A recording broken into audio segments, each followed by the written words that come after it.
Good afternoon. Here is the national news from BGI TV, Baba Agbadede Imo TV. I am Morire Rabila Lawal. First are the major headlines for the national news. Farmers' elders clash, Uruguayan visits attacks communities. Labour seeks free compulsory education for Nigerians. Banditry, kidnapping must not divide Nigeria, Sultan warned. Over 15 people killed in fresh Kaduna attacks. Edo secondary school student beats teacher after serving punishments. Netherlands holds on as Ecuador grabs draw to keep Group A open. Now the news in detail. Governor Ifeanyi Ugwuanyi of Enugu State has visited Ehia Amofo communities where clashes between farmers and herders led to the death of some villagers.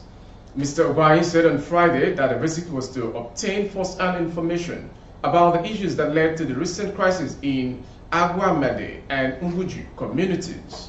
The governor was accompanied by Commissioner for Police Ahmed Amani, Garrison Commander 82 Division of the Nigerian Army, Brigadier General M.K. Ibrahim, and the Anglican Bishop of Nike Diocese, Reverend Christian Onyeka Onya.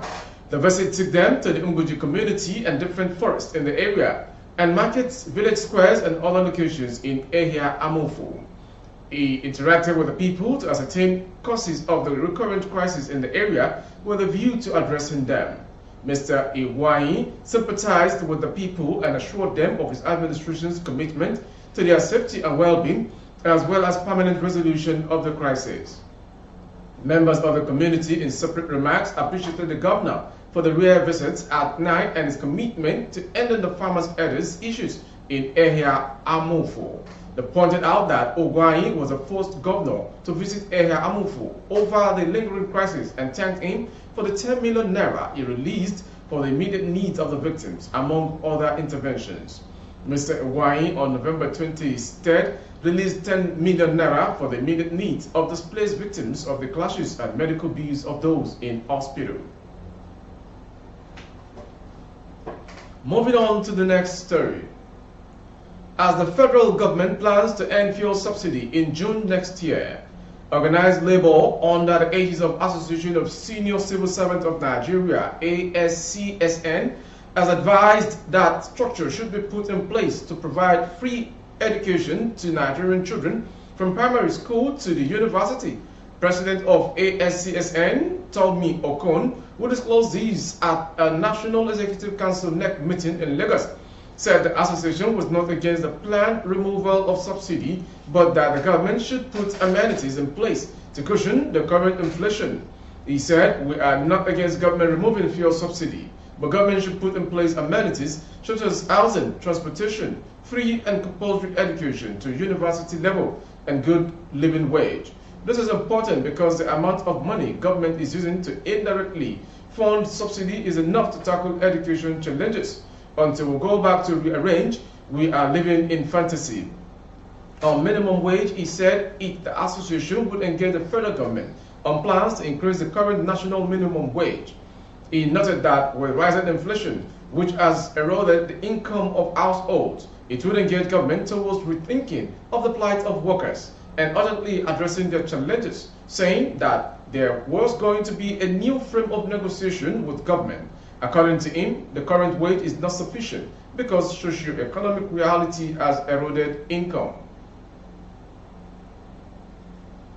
Moving to the next story.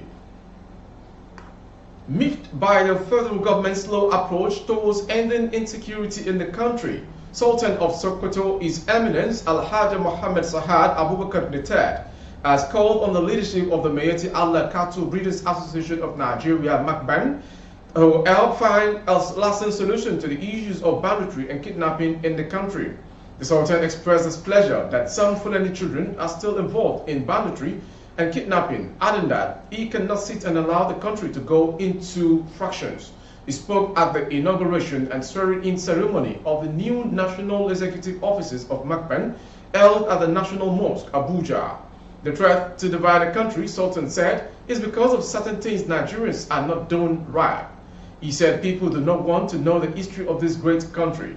If we had known the history of the Fulani movement in various parts of the world, definitely we would not have gotten to this situation we are in now. Everybody knows that Fulani moves from point A to B. They move everywhere and they intermarry, and we are peace-loving. But how did we come to the situation we are in now? We find our children who are Fulani, but not of them Fulani have been involved in banditry and kidnapping. What happened? The question he asked. And to the next story on the national news. Armed persons killed at least 15 people in separate attacks in Giwa, Briningwari, and Kajuru, local government areas of Kaduna State, the state government has said. The State Commissioner for Internal Security and Home Affairs, Samuel Arunwa, said on Friday in a statement that the killings occurred at Rafin Sadiki, Ibia, Karame, and Damari in the respective local government areas. Mr. Arunwa said the incident was communicated to the state government by security agencies. He said many locals were also injured in the attacks. The Kaduna state government identified those killed in Rafin Sarki community and the Giwa council areas as Abdullahi Musa, Adamu Musa, Aminu Nasaru, Adamu Ibrahim, Yusuf Inyahu Usman Laden, Yunus Saidu, and Salisu Abdurrahman. Others are Fatih Usman, Yakubu Yahu, Marwanu Ibrahim, and one unidentified person.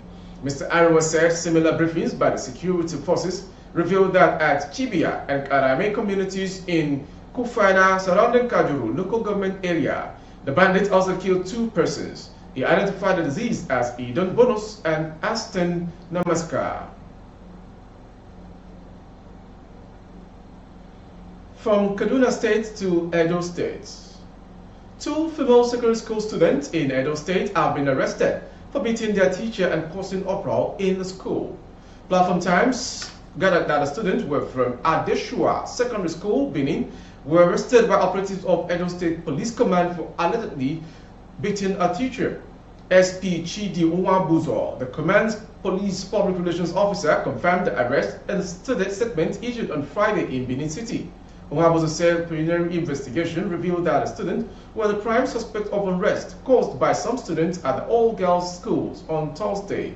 The students were dissatisfied with the disciplinary measures taken by a female teacher in the school against some students during an English language class, he said. Uwabuzo said that the Edo State Commissioner of Police, Mr. Mohammed Nkwara, had assured the public, particularly parents and guardians of students at the school, that there was no cause for alarm as normalcy has been restored to the school. Ending the national news this hour is a sports story.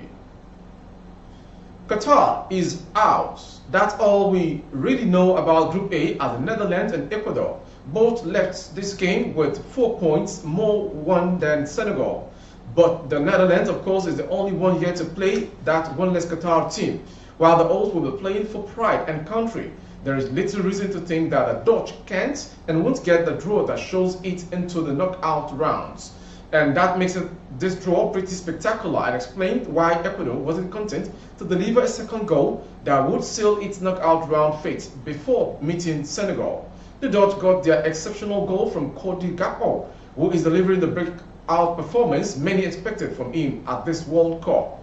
The goal was so exceptional that the Dutch finished the game with a gross expected goals total of 0.07. That ends the national news from BGI TV. Baba Bagede Imo. Before we go, some major headlines. Farmer Elders violence, Ogwai visits attacked communities.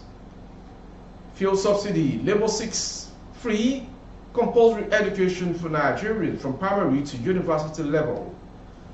Banditry kidnapping must not divide Nigeria, Sultan warned. And on sports, Netherlands holds on as Ecuador grabs draw to keep Group A open. For more updates on YouTube, our handle is Babagede Imo TV. Kindly subscribe and click on the notification bell. Select option all to access all of our broadcasts. On Facebook, Bagede Imo with Alawiye Adebayo. Please like and follow the page. On Instagram, Bagede Imo _22. For advert placement of your goods and services, coverage of events and functions, please dial the phone number streaming on your screen for advert placement only. Thank you for watching. I am Mori Rabila Lawal. Good afternoon.